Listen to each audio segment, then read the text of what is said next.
sallallahu alaihi wasallam dengan melafadzkan Allahumma sholli ala sayyidina Muhammad wa ala ali sayyidina Muhammad. Assalamualaikum ya Rasulullah. Baik, Bapak-bapak dan ibu-ibu sekalian, untuk menambah keberkahan pertemuan kita pada pagi hari ini, kita awali dulu dengan baca basmalah. Bismillahirrahmanirrahim.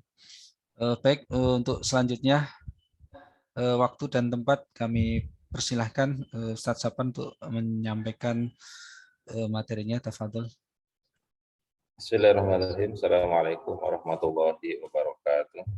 Waalaikumsalam warahmatullahi wabarakatuh. Alhamdulillahilladzi nahmaduhu wa nasta'inuhu wa nastaghfiruh wa na'udzu billahi min shururi anfusina wa min sayyi'ati a'malina. May yahdihillahu fala mudilla lahu wa may yudlil fala hadiya lahu. Asyhadu an la ilaha illallah wahdahu la syarika lahu wa asyhadu anna Muhammadan abduhu wa rasuluh. Allahumma shalli ala sayyidina Muhammad wa ala ali sayyidina Muhammad. Puji syukur kita panjatkan kehadirat Allah Subhanahu wa taala. Pagi ini kita bisa bertemu kembali dalam acara kajian parenting bulanan. Allah Subhanahu wa taala senantiasa melimpahkan keberkahan kepada kita semua. Dan mudah-mudahan di pagi ini juga kita senantiasa mendapatkan kebaikan, keistimewaaan dalam kebaikan. Dan kita juga berharap semua keluarga kita menjadi keluarga yang sakinah, mawaddah, warahmah. Dan kita juga senantiasa diberikan rezeki yang halal, yang berkah. Dan kita juga senantiasa diberikan kemudahan dalam segala usaha kita. Bapak hadirin rahmatullah, baik yang ada di Masjid Al-Khairul Musukaman ini atau yang ada di ruang gedung. Alhamdulillah untuk pagi ini kita masuk ke edisi yang keempat, edisi bulanan setiap Ahad pertama, insya Allah kalau tidak ada halangan kita akan mengadakan rutin kajian parenting. Kenapa ini penting? Karena tentu parenting maksudnya adalah keluarga, bagian yang tidak mungkin kita pisahkan dalam kita. Dan yang kedua, ini adalah saking juga pentingnya bahwa keluarga kita juga akan ikut mempengaruhi kita dan juga akan ikut juga dalam hisab nanti di hadapan Allah Subhanahu wa taala. Dan terkadang kita seadanya saja untuk masalah keluarga ini, karena kita banyak melihat orang tua kita, tetangga kita, sekeliling kita, rasa-rasanya sudah cukup dan ilmu, sudah cukup pengalaman, sudah cukup pengamatan kita untuk menjadi bekal saat kita itu memiliki keluarga. Padahal ternyata tidak ada, banyak hal-hal yang harus kita dalami, yang harus kita pelajari. Bapak Ibu hadirin untuk edisi pagi ini kita membahas tentang karakter para pendidik sukses. Bapak Ibu hadirin tentu karakter para pendidik sukses tolak ukurnya bukanlah seseorang yang ada saat sekarang, apalagi pembicara sangat jauh dari itu. Tapi yang menjadi karakter standarnya itu adalah Rasulullah Muhammad SAW. Oke, suara ini kurang jelas, kita cek dulu. Tes, apa pakai speaker ini jadi kurang jelas ya? Nah. Kalau nggak pakai speaker gini, kira-kira jelas nggak? Mohon. Kalau begini jelas, tadi gara-gara pakai mic jadi nggak jelas. Oh, kayaknya ini. Oke. Berarti saya nggak pakai mic. Ini di volume suaranya sudah dibesarin. Udah jelas Ustaz ya? Iya, sekarang udah jelas. Oke. Terima kasih atas infonya Ibu Bapak sekalian. Mohon nanti disampaikan lagi kalau kurang jelas, khawatir nanti sayang perjalanan waktu kita kalau nanti kurang jelas. Bapak Ibu hadirin Allah. Jadi untuk karakter para pendidik sukses tadi sekali lagi bahwa standarnya bukanlah yang sedang berbicara, bukanlah siapa-siapa, tetapi adalah Rasulullah Muhammad SAW, sehingga kita bisa menjadikan betul-betul beliau sebagai suri teladan, termasuk dalam hal mendidik anak, mengkondisikan keluarga. Dan kita ketika mempelajari itu tentu akan sangat terbantu untuk menjadikan keluarga kita keluarga yang sakinah. Kita harus berusaha kuat untuk bisa mempelajarinya, untuk bisa menerapkannya, dan kita juga berharap bahwa karakter itu ada nempel pada diri kita. Bapak Ibu hadirin rahimakumullah, tentu ini bukanlah karakter yang bawaan ya. Karena kalau misalnya karakter bawaan, ada saja kan orang itu karakternya beda-beda masing-masing. Tetapi ini adalah karakter yang sudah kita olah, sudah kita kondisikan dengan apa? Dengan pemahaman kita, ya, dengan ilmu yang kita dapatkan. Apakah bisa berubah? Bisa. Apa yang tidak bisa berubah? Insya Allah semuanya bisa berubah. Ketika kita memang memiliki keinginan untuk merubah karakter kita, kondisi kita itu. Kita mau jadi orang yang pemarah, ataupun mau jadi orang yang penyabar, bisa. Ya. Kita mau jadi orang yang terburu-buru, ataupun menjadi orang yang tenang, bisa. Ya. Ketika kita sudah memutuskan dalam hati kita bahwa kita akan menjadi orang-orang yang senantiasa sabar misalnya. Sehingga kata Rasulullah, kalau seseorang itu sudah menekadkan diri untuk bisa bersabar, maka dia akan bisa bersabar. Tapi kalau misalnya kita katakan susah sabar itu, maka tentu kita akan susah juga ya dalam menjalani kehidupan ini dengan segala penuh kesabaran. Nah, Bapak Ibu hadirin rahimakumullah, untuk pagi ini nanti kita akan berbicara kurang lebih sampai jam 5 kurang seperempat, jam 5 kurang seperempat, jam 6 kurang seperempat. Nanti setelah itu kita akan ngobrol-ngobrol, silakan kalau ada yang mau di-sharing, mau ditanyakan, boleh. Sehingga kalau bulan sebelumnya sampai jam 6, sekarang saya kurangi sehingga waktu kita untuk berdiskusi akan lebih panjang. Bapak Ibu hadirin rahimakumullah, apa saja karakter pendidik yang harus ada pada diri kita? Ada 8 poin di sini yang disampaikan dan tentu nanti akan kita sampaikan satu persatu. Yang pertama adalah tenang dan tidak terburu-buru. Rasulullah Muhammad SAW bersabda, qala Rasulullah SAW di As-Sajid di Abdul Qais, inna fika khoslataini yuhibbuhumullah, al-hilmu wal anah. Rasulullah Muhammad SAW bersabda kepada Asyad bin Abdul Qais, sesungguhnya pada dirimu terdapat 2 perkara yang dicintai Allah. Apa perkara yang dicintai oleh Allah Subhanahu wa taala itu? Yaitu sikap tenang dan tidak terburu-buru. Bapak Ibu hadirin rahimakumullah, kadang kita dalam mengkondisikan anak, dalam mendidik anak, ingin sekali cepat anak itu menjadi anak yang baik, tumbuh cepat dengan segala karakter yang kita inginkan. Padahal sejatinya memang mereka juga akan tumbuh seiring dengan masa usia mereka. Ya, ada karakter-karakter yang memang harus kita bimbing, sehingga saatnya nanti mereka tumbuh besar itu memang akan memiliki karakter yang bagus. Nah, Bapak Ibu hadirin rahimakumullah, memang kalau misalnya di sini sampaikan bahwa Allah Subhanahu wa taala mencintai seorang dengan apa? Dengan sikap tenang dan tidak terburu-buru. Ada di sini sebuah kisah yang disampaikan ya, bahwa pada suatu hari aku berada di tempat Al-Ma'mun. Dia pun memanggil pelayannya, "Hai pelayan." Tetapi tidak ada seorang pun yang menjawab. Dia pun memanggil untuk yang kedua kalinya. Kali ini dengan suara lebih keras, "Hai pelayan." Maka masuklah seorang pelayan Turki dan berkata, "Tidak bolehkah pelayanmu makan dan minum? Setiap kali kami pergi dari hadapanmu, selalu engkau berteriak-teriak, 'Hai pelayan, hai pelayan.' Sampai berapa kali engkau akan memanggil dengan sebutan 'hai pelayan'?" Al-Ma'mun menjulurkan lehernya. Aku tidak ragu lagi kalau dia akan memerintahkanku untuk menebas batang leher pelayan ini. Dia melihat ke arahku dan berkata, "Wahai Abdullah, sesungguhnya apabila seseorang sudah berusaha memperbaiki akhlaknya, pasti akhlak para pelayannya menjadi buruk." Ironisnya, kita tidak bisa membuat akhlak kita menjadi buruk, harus hanya karena berharap akhlak para pelayan menjadi baik. Apa maksudnya Ibu Bapak hadirin rahimakumullah? Maksudnya adalah ketika kita insya Allah sedang belajar untuk menjadi pribadi-pribadi yang lebih baik, karakter yang baik, memiliki kepribadian yang hebat, yang islami, kemudian kita banyak belajar, banyak membaca, akhirnya kita akan banyak paham.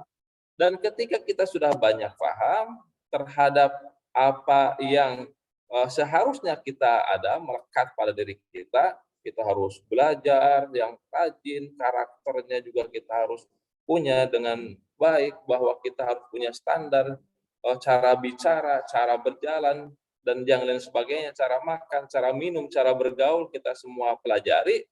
Nah, ketika kita sudah banyak mempelajari, ilmunya banyak, maka nanti kita juga akan mengukur orang lain itu dengan ilmu yang sudah kita miliki itu. Ketika kita mengukur orang lain dengan ilmu yang sudah kita miliki seperti itu, maka seolah-olah orang lain itu, dalam hal ini tentu ketika kita berhadapan dengan anak, anak itu banyak memiliki kekurangan. Kenapa? Karena tadi kita ukurannya adalah diri kita yang sudah mulai banyak belajar, yang sudah banyak ngaji, yang sudah ber majelis-majelis sudah kita lewati. Sementara anak kita baru dalam masa pertumbuhan. Mereka sedang belajar, yang kemudian diukurlah dengan ukuran yang kita miliki saat sekarang ini. Sehingga ketika kita memiliki ukuran dengan ukuran kita yang sudah melewati waktu cukup lama, dan kemudian ingin segera disampaikan kepada anak-anak kita, maka tentu yang akan terjadi adalah kesenjangan yang semakin jauh. Nah, ketika kita tidak menyadari itu, ya, kita merasakan makin jauhnya kesenjangan seperti itu, maka yang akan terjadi adalah kita akan mengatakan, kita akan memberikan statement mungkin kepada anak kita bahwa anak kita itu tidak sesuai dengan apa yang kita inginkan. Padahal sejatinya kita yang mungkin lebih banyak pahamnya dari itu. Jadi sekali lagi ngukurnya itu ukur diri kita gitu. Padahal tadi anak sedang bertumbuh, sedang berkembang dengan karakternya yang baru saja sedang kita coba untuk dipahamkan kepada anak kita tersebut. Maka Bapak Ibu hadirin rahimakumullah, janganlah terlalu eh, saklek kita untuk mengukur anak kita dengan kondisi kita saat sekarang ini. Coba kita pikirkan ya dengan kondisi kita dulu. Tentu bukan yang buruk-buruknya ya. Tentu kita juga ingin agar anak kita juga tumbuh tidak seperti halnya dulu saat tumbuh kita yang mungkin masih agak-agak jauh dari pemahaman Islamnya, tapi kita harapkan anak kita itu tumbuh lebih baik, tetapi tetap dalam koridor masa kekanak-kanakannya itu. Karena kalau misalnya kita paksakan, di pressure misalnya, karena ada juga yang menyampaikan kepada saya bahwa di pressure lah anaknya itu agar memiliki hafalan yang kuat, yang hebat, yang akhirnya justru nanti akan merasakan kelelahan pada diri anaknya tersebut, yang ketika merasakan kelelahan itu akhirnya mungkin pada suatu saat dia akan mogok dari belajarnya. Nah, Bapak Ibu hadirin rahimakumullah, tetapi bukan berarti tidak kita kondisikan agar anak itu memiliki hafalan yang kuat, karakter yang terus kita didik dengan segala ketenangan kita. Jadi jangan sampai kita terburu-buru ingin mendapatkan hasil yang segera, oh anak-anaknya itu segera menjadi anak-anak yang terbaik, anak-anak yang hebat. Nah begitu Bapak Ibu hadirin rahimakumullah. Jadi karakter yang pertama yang harus ada pada diri seorang pendidik itu adalah karakter tenang dan tidak terburu-buru ya. Tapi kalau sekarang sih bukan berarti tenang dan tidak terburu-buru dibiarkan, bukan ya. Kalau sekarang kan banyaknya begitu, oh, biarkan saja gitu ya, anak-anak usia SMP masih agak bandel-bandel, bahkan sekarang misalnya ada musim tawuran, musim segala macam dibiarkan, bukan ya. Karena nanti kita akan bahas bahwa kalau misalnya sudah terkait dengan hal-hal yang membahayakan bahkan melanggar hukum syara itu tentu tidak boleh kita biarkan. Nah, Bapak Ibu hadirin rahimakumullah, maka sekali lagi kita harus tenang, kemudian tidak terburu-buru dengan target yang begitu tinggi, maka kita sesuaikan dengan kondisi anak-anak kita. Tapi tadi bukan berarti anak dibiarkan. Anak harus diprogram, anak harus tentu dididik. Karena kalau kita lengah, Bapak Ibu hadirin di sekelilingnya banyak anak-anak, banyak lingkungan yang siap untuk mengkondisikan anak-anak kita itu. Tiba-tiba nanti anak kita tumbuh dalam kondisi yang tidak baik. Kenapa? Karena di sekelilingnya itu, ya, di tempat gaulnya itu tentu bukanlah tempat gaul yang steril untuk saat sekarang ini. Ya, yang kadang pergaulannya sih sebentar, tapi kemudian anak larut dalam pergaulan tersebut, pergi sore pulang malam, nongkrong-nongkrong dan yang lain sebagainya, apalagi sekarang dengan motornya, dengan HP-nya, yang dengan itu bisa sangat menikmati kondisi anak dalam usia remaja. Nah, Bapak Ibu hadirin Allah, tentu itu yang tidak baik yang begituan. Jadi ketika kita bersikap tenang dan tidak terburu-buru, bukan berarti membiarkan ya, bagus ya, bukan gitu ya. Tapi kita tetap mengkondisikan dalam jenjang-jenjang yang terukur gitu ya, dalam jenjang-jenjang terukur yang kemudian anak itu nanti bisa tumbuh kembang sesuai dengan yang kita harapkan. Karena tadi kalau misalnya terlalu juga kita paksakan tidak sesuai dengan porsinya, yang akan terjadi nanti adalah kelelahan, bahkan mungkin sebaliknya anak kita akan mentok dan akan menjauh dari orang tuanya. Ini yang kita khawatirkan gitu ya, akan jauh dari orang tuanya. Kenapa? Karena anak merasa tidak sanggup. Oh, orang tua saya ini terlalu hebat, susahlah untuk diikutinya itu, susahlah untuk ditirunya itu, susahlah untuk kemudian dia pun mengikutinya. Maka sedikit-sedikit pelan-pelan dia akan menjauh. Bahkan ketika kita lakukan dengan sikap keras, bisa jadi di depan berbuat baik, Pak, ya, baik gitu ya, apa perilakunya itu, karakternya itu. Di belakang itu susah untuk dikendalikan. Kenapa? Karena selama ini dia tanamkan kepada anak-anak itu rasa takut yang lebih gitu ya, bukan rasa hormat yang kemudian diberikan kepada anak tersebut ya, sehingga dia begitu menghormati orang tuanya. Kenapa? Bisa jadi orang tuanya tadi tidak menyadari, dia terlalu memaksakan, yang akhirnya hilang rasa hormat atau rasa kepercayaan anak terhadap orang tuanya atau bersifat. Itu yang mengerikan, Pak, ya. Ketika anak itu sudah tidak percaya dengan orang tua, sudah tidak suka dengan orang tua, maka dia akan mencari pelarian di tempat yang lain. Tapi anak-anak jangan gitu ya. Kalau sudah tahu begini, kebetulan juga ada para santri, ya bagi yang sudah paham tentu bukan begitu. Oke lah, berarti orang tua kita sekarang sedang menginginkan kita menjadi lebih baik, maka kita ikuti saja gitu ya. Bukan berarti dengan oh begitu berarti kita harus berontak gitu ya. Enggak begitu anak-anak ya, insya Allah. Nah, Bapak Ibu hadirin Allah, itu yang pertama ya. Jadi tenang Bapak Ibu sekalian, untuk mengkondisikan dan mendidik anak-anak kita itu jangan kita terburu-buru ingin mendapatkan hasilnya yang akhirnya kita justru menjadi mendapatkan anak kita malah jauh, karena tadi anak kita akhirnya merasa tidak kuat, kelelahan, dan ujung-ujungnya dia pun akan frustasi dengan segala kondisi dirinya yang tidak kunjung segera untuk bisa menyesuaikan dengan keinginan orang tuanya. Nah, gitu ya. Jadi yang akhirnya anak kita malah jauh karena sudah ada sikap rasa frustasi di dalam dirinya itu. Nah, ini yang tidak boleh terjadi. Tapi kita bimbing terus gitu ya. Tapi bukan berarti ketika tadi saya berikan garis bawah bahwa ketika tenang dan tidak terburu-buru bukan berarti tidak ada progres dan dibiarkan. Salah besar ketika anak-anak kita itu tidak diprogres dengan sebaik-baiknya, tidak dikondisikan dengan yang sebaik-baiknya. Yang kedua, Bapak Ibu hadirin Allah, karakter yang harus ada pada diri seorang pendidik agar menjadi pendidik yang sukses. Mudah-mudahan ini juga ada dalam diri kita semua. Selain tadi yang pertama adalah tenang dan tidak terburu-buru, maka yang kedua adalah lembut dan tidak kasar. Nah, Bapak Ibu hadirin ada memang orang-orang yang sudah memiliki kelembutan kadang ya dari awal. Ada yang mungkin dia sebelumnya dari orang tuanya juga eh, tidak mendapatkan kelembutan, dan bahkan mungkin yang ada dia pun mendapatkan sikap kasar dari orang tuanya dulu yang menjadi kakeknya bagi anak-anak kita, atau mungkin neneknya dari anak-anak kita saat sekarang ini.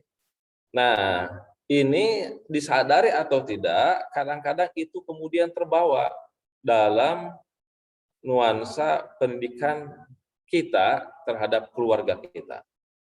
Coba saja misal kita perhatikan, ada tidak yang dulu yang kita dapatkan, kemudian kita berikan lagi. Kalau yang baik-baik ya tentu nggak apa-apa gitu ya, bagus ya. Kita dapatkan yang baik-baik, kemudian kita sampaikan lagi yang baik-baik. Tapi kita juga harus pahami bahwa kita kan namanya juga manusia ya. Ada sisi baiknya, ada sisi buruknya. Nah, untuk sisi-sisi yang tidak baik tentu harus kita filter. Sisi-sisi buruk harus kita ambil. Karena ada saja ya karakter-karakter yang karena tadi ya sama-sama kita manusia ya, dari sebelumnya kita dapatkan karakter-karakter yang kurang baik.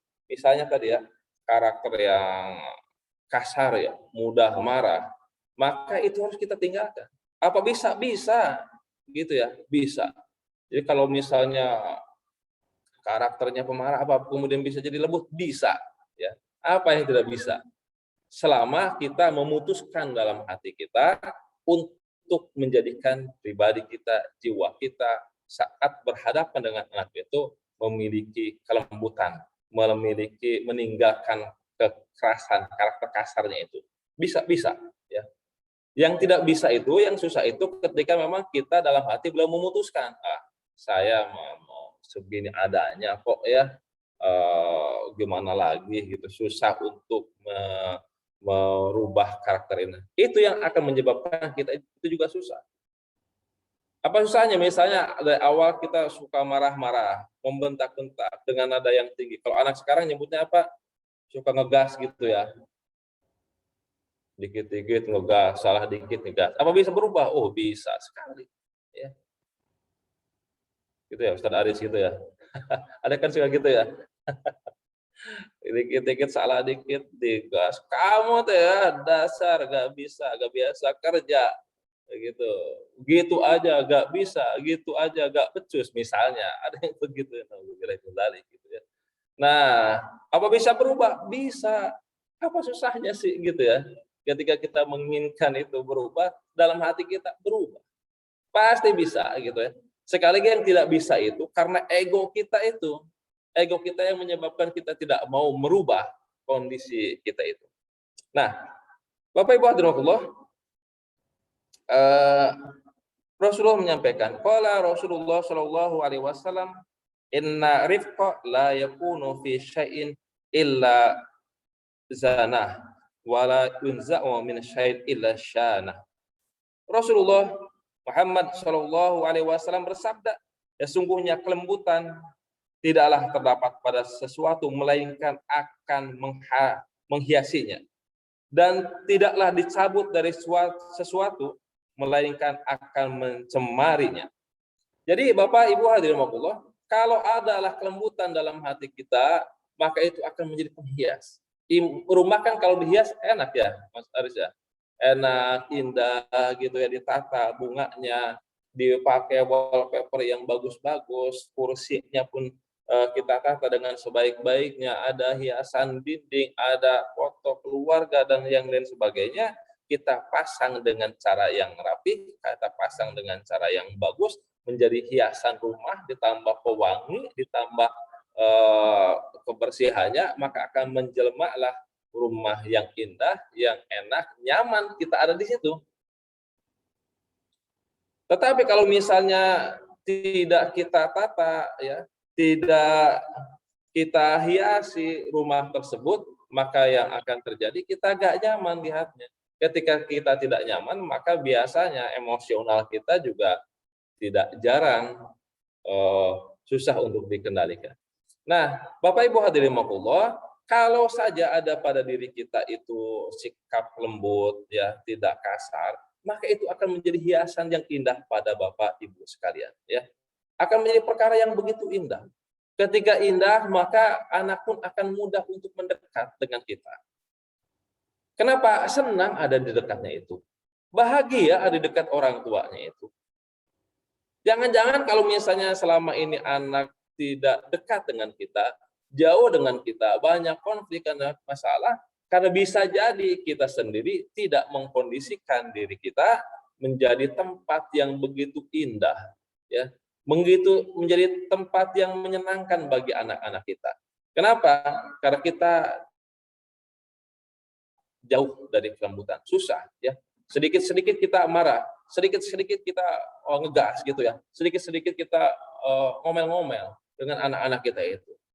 Padahal itu yang akhirnya akan menyebabkan kita itu susah untuk didekati sama anak-anak kita. Contoh lah yang kemarin udah saya sampaikan misalnya dalam film yang anak-anak gitu ya, kadang-kadang dulu suka ikutan nemenin anak Pak ya, nemenin anak nonton Upin Ipin ya.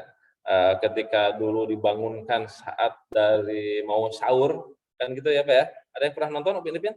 Ini saat dibangunkan mau sahur kan susah tuh Upin Ipinnya. Siapa yang membangunkan duluan? Kak Ros apa neneknya itu? Kak Ros ya, Kak Ros gitu ya. Kak Ros yang bangunkan kasar gitu ya. Ketika bangunkan kasar datanglah si neneknya, udah ada sana-sana gitu. Dibangunkan dengan lembut, ayo Upin, Ipin bangun gitu ya. Dipeluklah, diangkat, diajak duduk di meja makan gitu ya.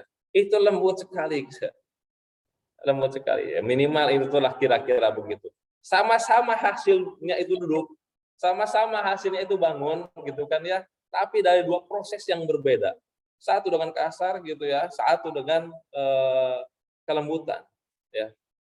Maka itu tentu nanti hasilnya pun akan berbeda pula. Karena nanti anak juga akan seperti itu. Ya. Jadi Bapak Ibu hadirin, saya juga dulu sempat dikondisikan dalam sebuah lingkungan pendidikan oleh senior-senior itu dengan cara-cara yang kasar ya, di ospek dulu. Cara-cara seperti itu. Ternyata berikutnya ini pun menghasilkan ke generasi berikutnya sikap begitu lagi Pak ya, kasar lagi. Tapi kemudian ada di bawah saya satu angkatan junior saya itu, nah yang membimbingnya itu dia mulai hijrah, begitu membimbing hijrah, dia penuh dengan baiklah secara umum, kelembutan gitu ya. Ternyata berikutnya dua generasi ini berbeda. Kalau generasi saya itu tahun angkatan genap dengan ganjil, yang genap masih meninggalkan warisan lama, yang ganjil meninggal dengan cara yang baru, dengan cara yang lebih baik. Ternyata saya amati berikutnya beda Pak, karakter umumnya itu beda. Ya, oh ternyata pengkondisian itu sangat berpengaruh terhadap kondisi anak berikutnya. Begitupun dengan kita Bapak Ibu hadirin. Kalau bisa tadi kita putuskan bahwa anak-anak kita didik dengan cara yang lembut, dengan cara yang baik, maka nanti akan menghasilkan anak-anak yang baik pula. Tadi cuma kita kadang-kadang di alam bawah sadar kita seringkali kalau kita mendapatkan hal yang dulu kita dapatkan kurang baik, yang kemudian membentuk sisi karakter kita yang kasar, yang keras, maka itu yang tadi harus kita putuskan dalam hati kita bahwa kita itu tidak mau berbuat seperti itu. Nah, sedikit ya waktu tambahan, mohon maaf dari jam 6 kurang seperempat, cuma tanggung ini minimal 2 poin ini dulu kita selesaikan.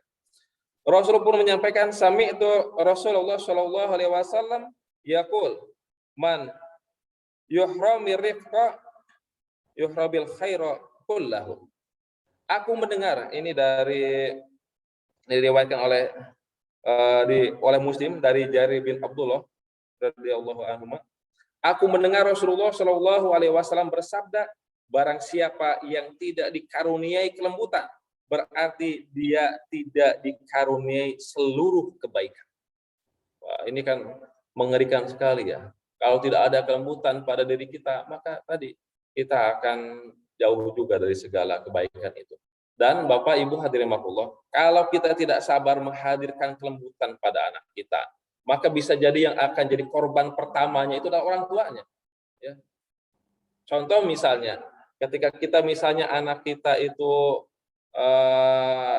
sering kita katakan ketika dia sedang belajar, kemudian dikatakan, kamu begitu aja nggak bisa. Misalnya begitu ya, misalnya begitu. Nah, maka nanti ketika suatu saat anak kita ada PR, kebetulan kita juga nggak bisa. Aduh, nak, nggak bisa Bapak ini nih. Kira-kira ungkapan apa yang akan disampaikan oleh anak kita itu?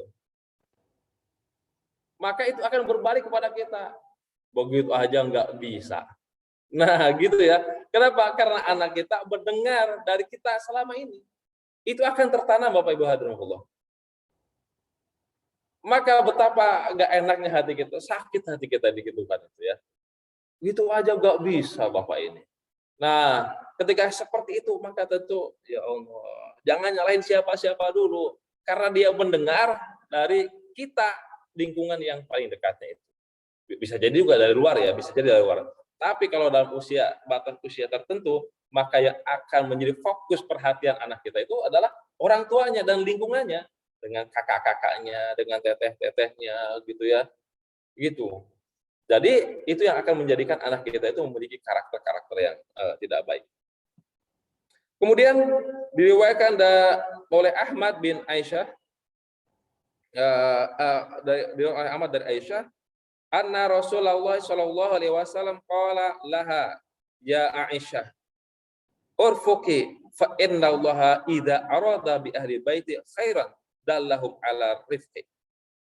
Bahwa Rasulullah sallallahu alaihi wasallam bersabda kepadanya, wahai Aisyah, bersikap lembutlah karena sesungguhnya Allah apabila menghendaki kebaikan pada suatu keluarga, dia ilhamkan kelembutan kepada mereka. Ya, jadi di situ lembutlah gitu ya kepada anak-anak kita.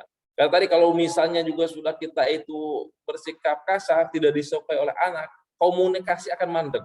Ya, komunikasi akan mandek. Berhenti. Kenapa anak pun tidak mau untuk menceritakan?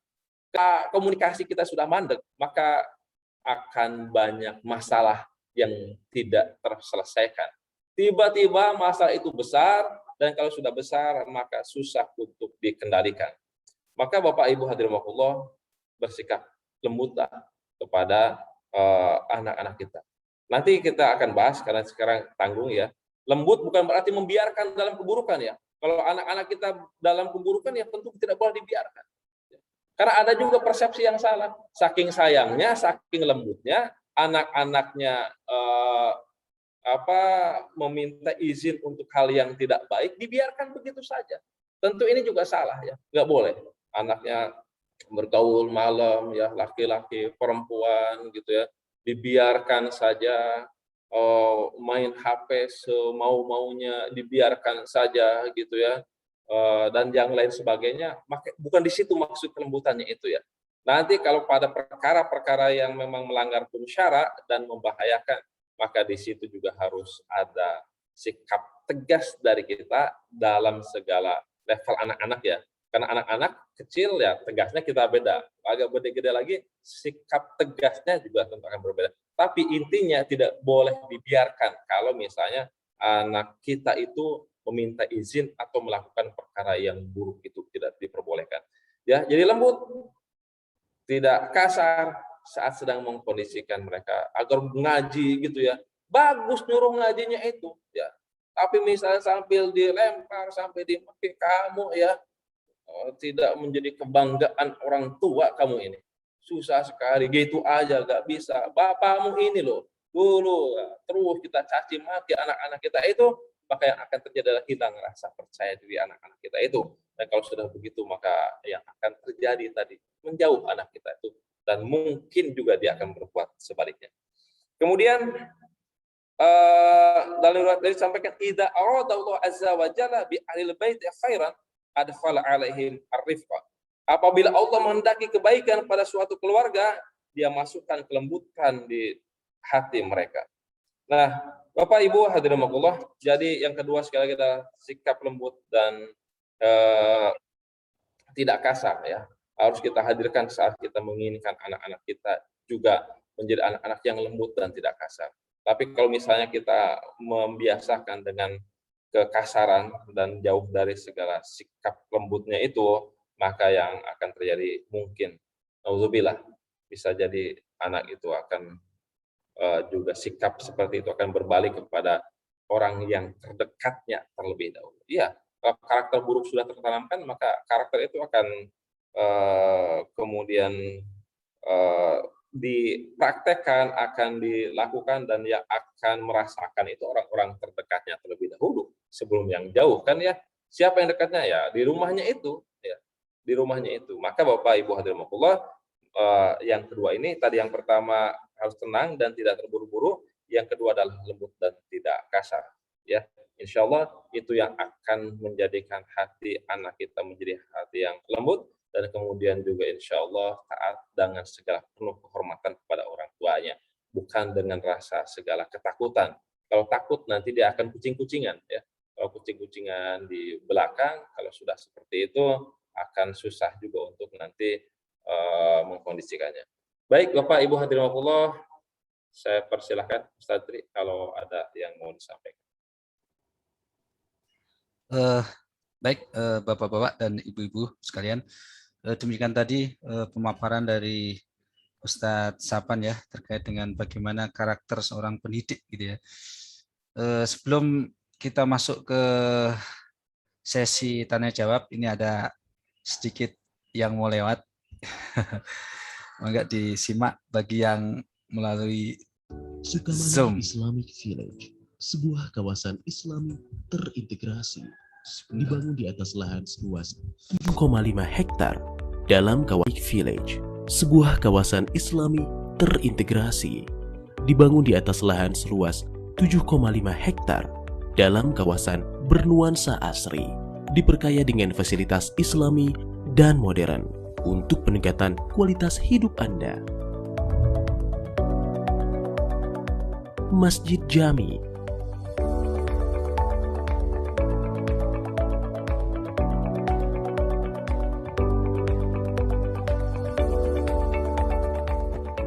family food court dan playground,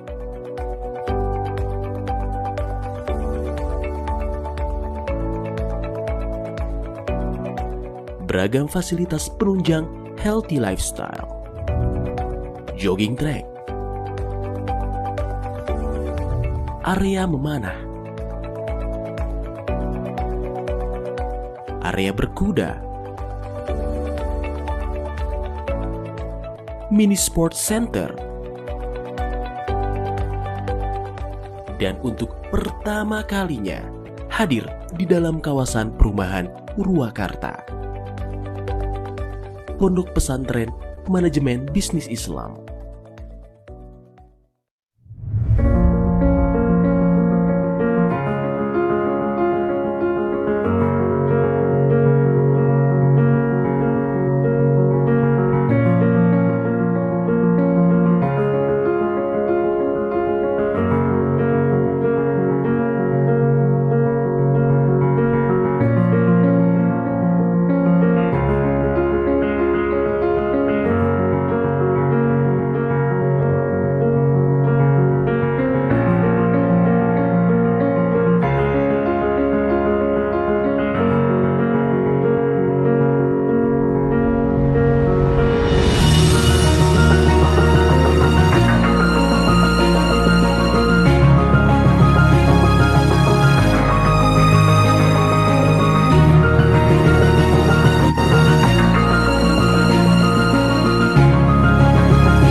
Baik, Bapak-bapak dan Ibu-ibu sekalian, kita lanjutkan sesi pertanyaan ya. Ini udah ada beberapa yang masuk melalui chat.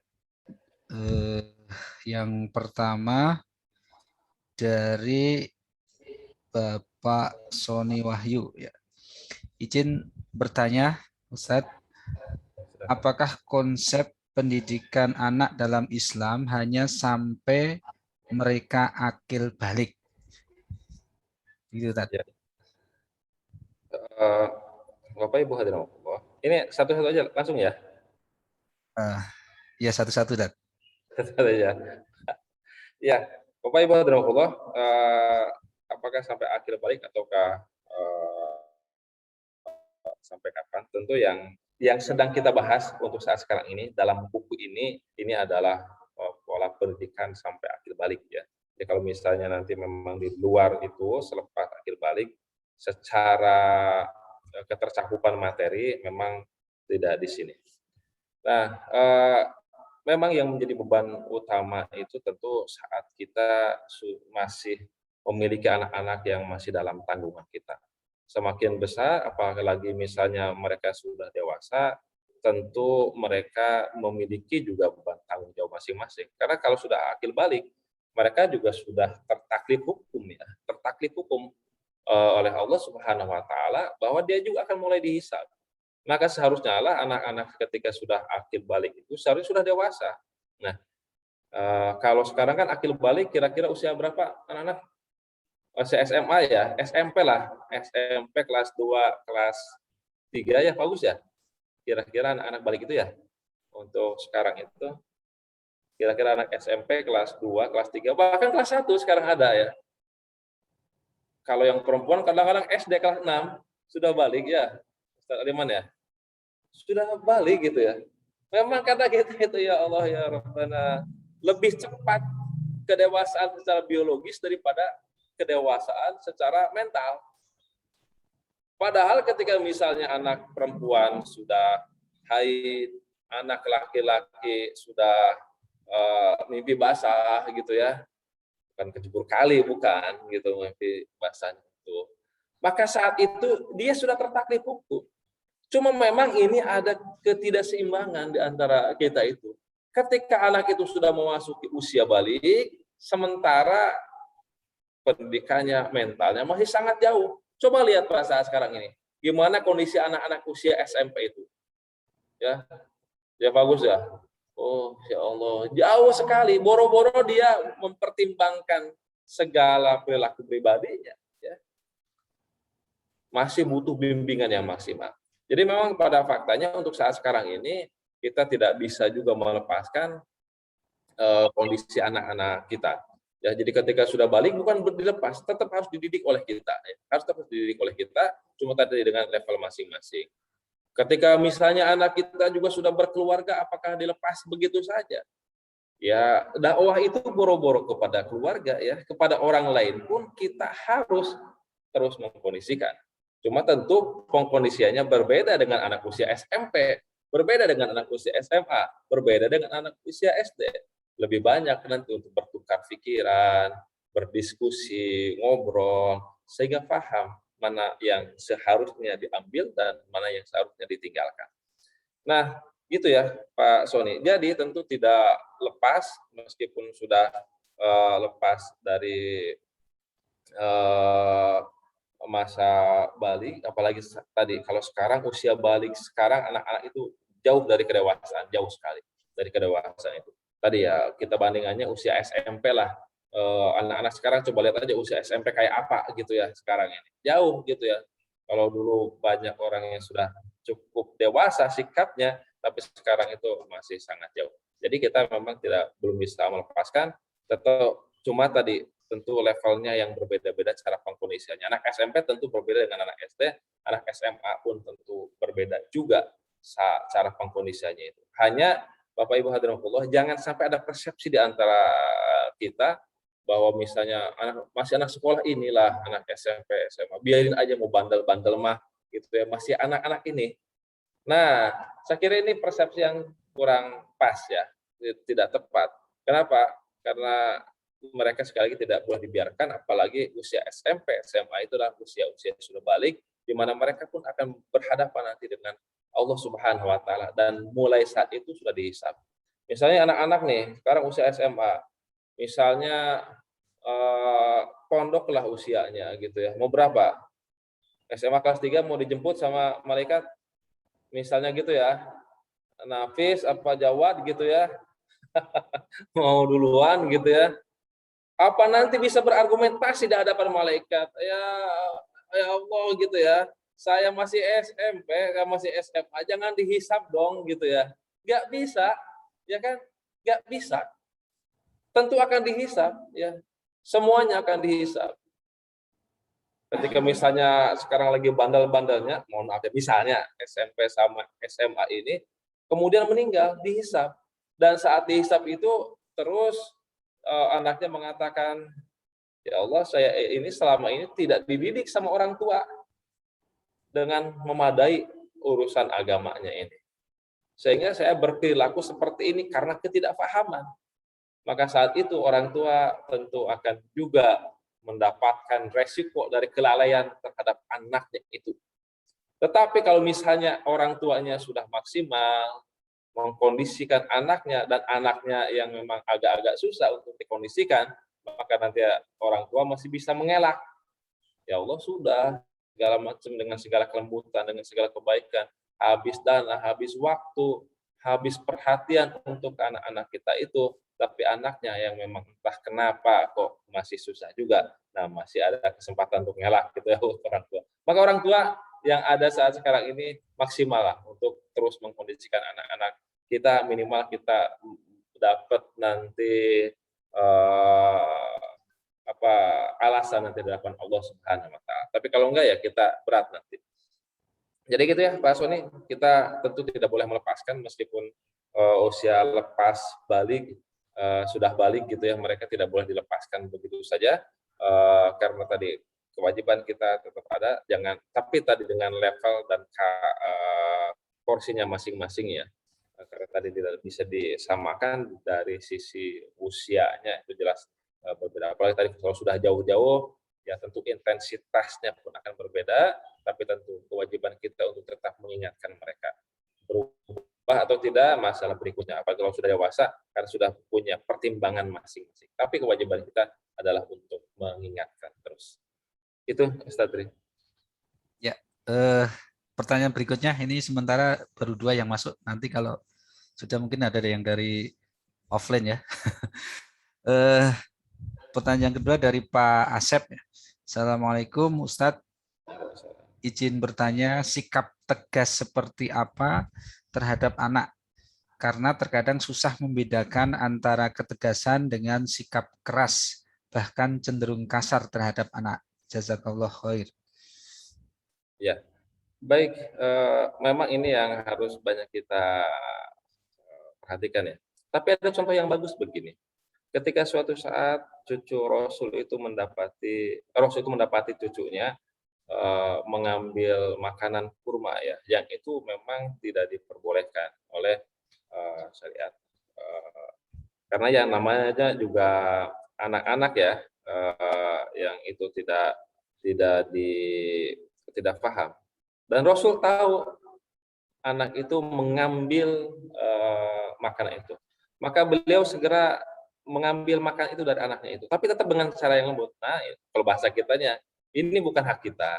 Diambillah makanan itu. Tapi juga dengan marah-marah, kamu ya ini bukan punya kita ini. Nggak boleh kamu ini.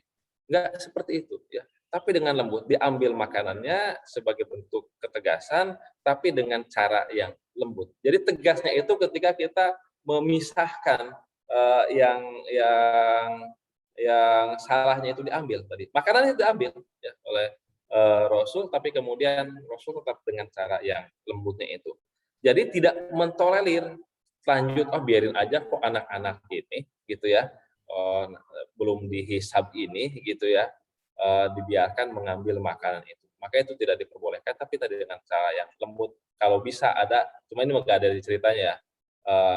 Kalau kita ya udah diambil yang itu, dipisahkan, diganti dengan yang punya kita. Dengan kita yang berkorban, ini aja yang punya ayah, punya ibu gitu. Jadi dalam level seperti itu, di situ tegasnya itu ya. Ketika kita anak-anak tidak dibiarkan untuk mengambil yang salahnya itu. Contoh misalnya kalau masih kecil ya ini yang berbahaya. Ketika anak kita itu main mainan yang berbahaya, main api lah misalnya ya, main api di dalam rumah, korek gitu ya. Apa mau kita biarkan? Tentu tidak boleh kita biarkan karena ini akan membahayakan. Ambillah koreknya, dialihkan dengan mainan yang lain yang tidak membahayakan. Jadi tegasnya itu diambil yang berbahayanya itu dan kemudian tetap dengan cara yang lembut untuk dinasihati bahwa ini berbahaya dan diberikanlah mainan yang lain. Anak-anak yang sudah usia mulai dewasa gitu ya, sama gitu ya. Anak kita memang belum saatnya misalnya untuk diberikan motor oleh kita, karena kita juga tahu seperti apa kondisi anak kita masing-masing itu. Ya janganlah. Cuma memang kadang-kadang karena kondisinya seringkali yang terjadi ya, kita telat mengkondisikan anak-anak kita tuh dari SD tidak terkondisikan dengan baik, SMP kurang, jadi akhirnya kita kewalahan, ya. Kita kewalahan. Akhirnya kita berikan semuanya sebagai sikap kekalahan kita, ya. Sikap pasrah kita itu. Kenapa? Karena kita mungkin udah lelah, capek bener ini mau anak, terus merengek, meminta ini, meminta itu, tidak ada henti-hentinya gitu ya. Sementara kita udah juga lelah dengan berbagai macam urusan, akhirnya kita berikanlah ya semuanya dengan harapan dia diem ketika sudah diberikan itu. Ya, padahal ketika diberikan dan anak kita, tadi kita yang ukur ya, kita masing-masing yang ukur anak, kondisi anak kita masing-masing, karena ini berbeda-beda. Misalnya memang belum layak, malah motornya dibundulin, dipakai ngetrek, dipakai bahkan udzubillah misalnya ada yang terlibat sampai geng motor misalnya, kan itu karena kita fasilitasi. Nah, saya mendapati sebuah curhatan dari seorang orang tua ketika dia mengatakan ini susah sekali untuk mengkondisikan anaknya. Tapi kemudian dia melihat bahwa pintu masuk susah dikendalikannya itu adalah HP dan motor.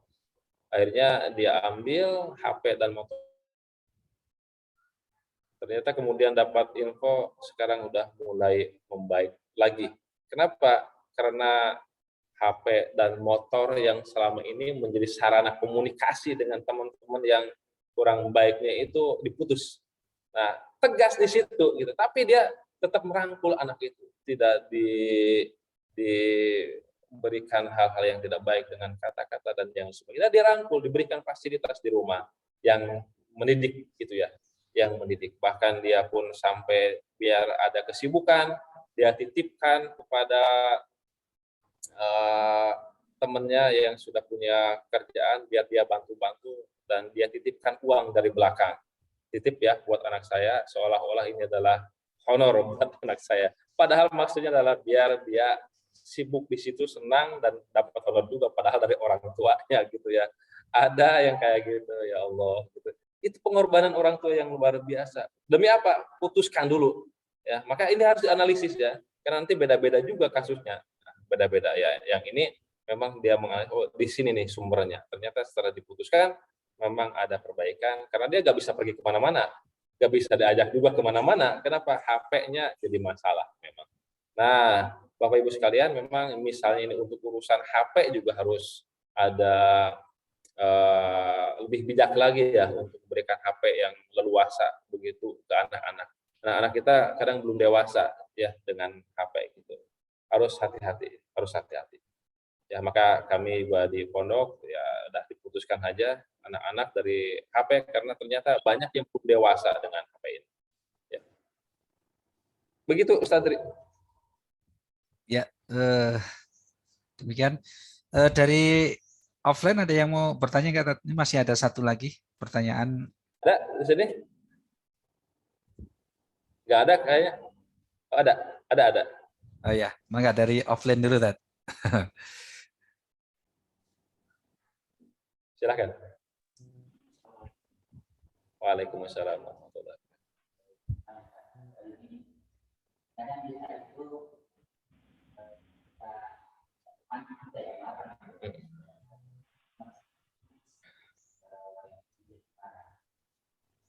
Tapi ketika katakanlah suami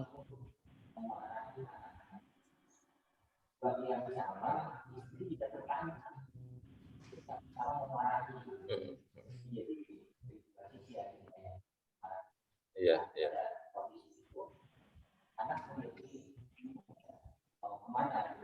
Iya.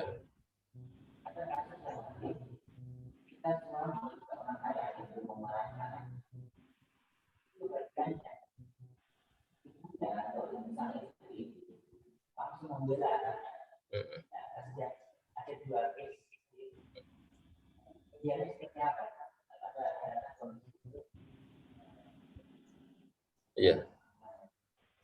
Waalaikumsalam warahmatullahi wabarakatuh. Jadi ada pertanyaan, ini ketika ayahnya memarahi atau ibunya memarahi, kemudian juga terpancing, ayahnya memarahi anaknya, ibunya pun terpancing marah gitu ya, karena suasana jadi agak panas gitu kan ya, suasana agak panas di rumah itu. Biasa begitu ngerembet-rembet, ini hati-hati ya, yang belum berumah tangga gitu ya. Kadang-kadang begitu, kita marah, ini juga ikut marah gitu ya. Akhirnya terjadilah anak yang memang akhirnya terpojokan dengan kondisi seperti itu. Nah, Bapak Ibu hadirin rahimakumullah, memang ya Allah ya, saya tidak memungkiri juga ya, kami juga manusia gitu ya. Kondisi-kondisi itu sering kali hadir, ya, sering kali hadir, kesel, marah gitu ya. Tapi kalau menurut saya, pertama kita harus bisa mengidentifikasi apa sebenarnya yang menyebabkan kondisi kita itu jadi tidak stabil, ya, mudah marah, emosional. Kadang-kadang sebenarnya bukan karakter kita, ya, bukan karakter kita yang menyebabkan kita itu akhirnya tidak sabar dengan kondisi-kondisi itu. Nah, maka harus kita identifikasi. Pertama, yang bisa jadi menyebabkan kita itu tidak sabar karena faktor fisik, ya, faktor fisik. Apa faktor fisik itu? Mungkin seorang ayah baru pulang kerja, kondisi lelah, di pabrik juga ada masalah, di rumah muncul masalah, yang sebenarnya bisa jadi masalah di rumah itu sederhana saja, tapi kita belum siap dalam kondisi seperti itu. Atau yang kedua, atau misalnya kita sedang sakit kepala gitu misalnya ya, ini sakit benar-benar fisik ya, sakit kepala, ada masalah, maka itu juga akan memancing emosional. Atau yang berikutnya tadi, kita sedang ada sesuatu yang kita pikirkan, ada masalah berat, masalah kejiwaan di kita. Nah, Bapak Ibu hadirin rahimakumullah, maka dalam kondisi seperti ini, mohon kita berusaha sekuat tenaga agar mendingan kita milih diem aja dulu, milih diem dulu ya. Karena tidak jarang kita diem barang 1 jam, 2 jam, selesai masalah itu. Karena sebenarnya sejatinya bukan masalah di situ, hanya kondisi kita yang sedang tidak baik, sedang belum siap dalam kondisi seperti itu, akhirnya kemudian terlontar kata-kata yang tidak baik. Kalau sudah mulai membesar, itu susah juga untuk dikondisikan. Maka mendingan kita berusaha ya, sekuat tenaga agar kita itu sudah diam dulu. Maka kan Rasul mengajarkan, kalau kita itu sedang marah dalam kondisi berdiri, apa yang dilakukan? Duduk. Kalau masih marah juga dengan duduk berbaring, gitu kan ya, masih marah juga ya, wudhu kita itu. Kita sudah suka dibalik-balik gitu ya. Kalau kondisi marah lagi duduk, gimana ambil posisinya kita ini? Bukan berbaring, kita malah berdiri kan? Gitu. Akhirnya Pak, memancing, semakin rawan, semakin besar masalahnya itu. Maka memang ini butuh kerjasama ya, butuh kerjasama. Kalau kita pusing, di rumah istri nambahin juga gitu ya, kesel juga kita jadinya gitu ya. Jadi aja semakin menyala emosi kita itu. Maka ibu juga yang ada di rumah, lihatlah kondisi suami. Oh, kondisi suami kan udah bertahun-tahun berumah tangga ya. Harusnya paham nih, oh suami kayaknya lagi pusing nih, lagi capek, lagi kelelahan. Jangan dulu dikasih masalah, jangan, tenang dulu, tenang gitu ya. Sampai kondisinya nyaman, kasih makan, biar suaminya disuguhi dulu, tenang dulu, baru dibuka cerita itu. Nah, ketika sudah dibuka, insya Allah sama-sama masalahnya, tapi reaksinya akan berbeda. Gitu ya, pasti reaksinya akan berbeda dalam kondisi nyaman. Kan juga gitu, ada seorang sahabat ya, ketika anaknya meninggal, suaminya baru datang, kan langsung disampaikan, capek nih kondisi suami. dijamu dulu, diservis dulu dalam kondisi nyaman, baru disampaikan anak kita itu sudah dipanggil sama yang tipnya. Emosi marah, iya karena tidak segera disampaikan, tapi beda dalam banding dengan kondisi awal. Nah gitu ya, jadi dua belah pihak memang harus sama-sama bersabar. Kan kita juga jujur aja, kita juga manusia ya, yang kadang-kadang juga suka terpancing juga. Tapi ketika kita Bismillah, mohon terus kepada Allah Subhanahu Wa Taala, mudah-mudahan dijauhkan dari sikap-sikap yang tidak baik seperti itu. Kemudian yang kedua, ketika misalnya tadi istri juga memberikan atau suami memberikan pembelaan terhadap anak gitu ya, terhadap anak ketika anak dimarahin. Maka kita juga harus proporsional ya, harus proporsional dalam hal seperti itu. Kalau memang kira-kira membahayakan, ya memang dalam Islam itu dicegah ya. Ada konflik itu dicegah, bukan dibiarkan. Anak-anak kita nih, adik kakak sedang berantem. Apa dibiarkan? Biarin aja, nanti juga kalau sudah ada yang nangis mah diem. Kan gitu ya. Kadang-kadang kita suka begitu. Maka yang harusnya dipisahkan. Jangan sampai membesar. Aslu baina khawaikum. Dipisahkan, dilerai gitu, dilerai dengan cara yang baik. Lerai. Jadi bukan berpihak tapi melerai gitu ya. Dilerai. Yang kadang-kadang kalau dilerai seringkali ada merasa yang dimenangkan, ada merasa yang disalahkan kan gitu ya. Tapi sikap itu kan melerai, bukan memenangkan salah satunya. Ya. Kenapa khawatir ada yang lain-lain? Nanti kan kalau udah celaka siapa juga yang akan susah, kita juga yang susah kan gitu ya. Maka dilerai, jangan dibiarkan.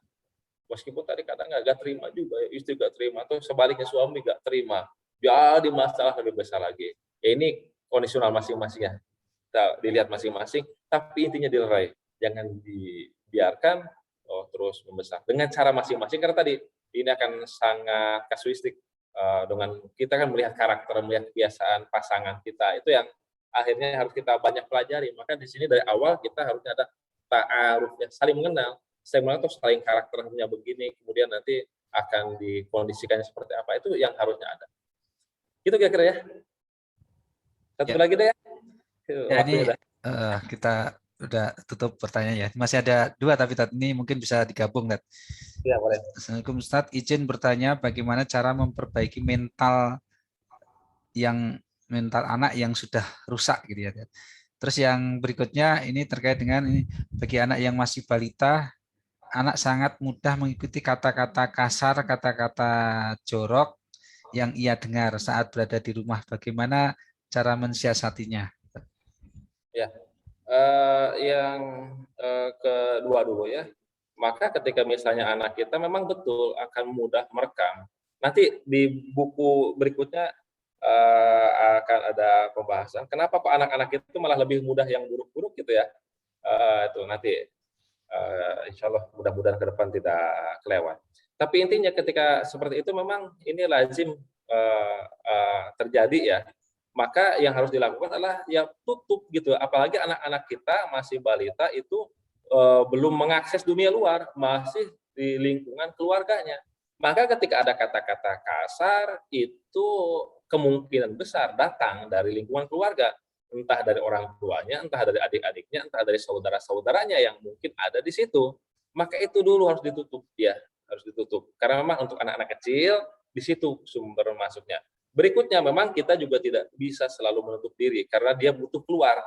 Nah, ketika kita butuh keluar, tapi pendekatan kita bagus, maka anak mudah nanti untuk merujuk kepada orang tuanya. Mah, kok ini si ini mau ngomong begini?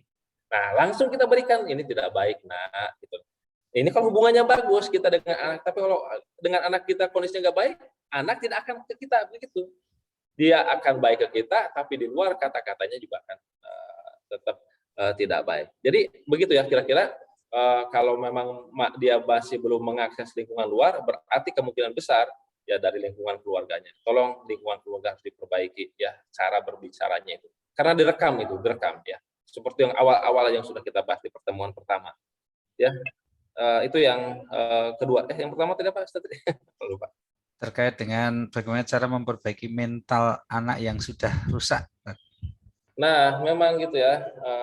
Paling ya nanti definisi rusaknya juga jangan sampai kita menjustifikasi anak kita dengan rusak ya. bisa jadi kan belum misalnya. Karena tadi ukuran kita yang berbeda, kemudian kita katakan seperti itu. Insya Allah mudah-mudahan belum sampai ke level rusak seperti itu. Ya. Tapi kalau misalnya ada hal-hal yang mungkin kurang berkenan dengan kita, kalau anak-anak SD ya pengaruh besar tentu ada di keluarga. Mulai SMP, SMA dia sudah melek dengan dunia luar. Maka kita juga harus mau mengkondisikan memang ya tadi sudah saya contohkan misalnya teman itu berpengaruh besar. Teman berpengaruh besar. Yang kadang-kadang dia lebih senang berkumpul dengan temannya daripada ngobrol dengan orang tuanya. Nah, maka ketika sudah seperti itu, bahkan kalau sudah agak jauh gitu ya, memang harus dikondisikan lingkungannya, lingkungannya itu harus berpindah. Kalau memang sudah parah ya, kalau sudah parah.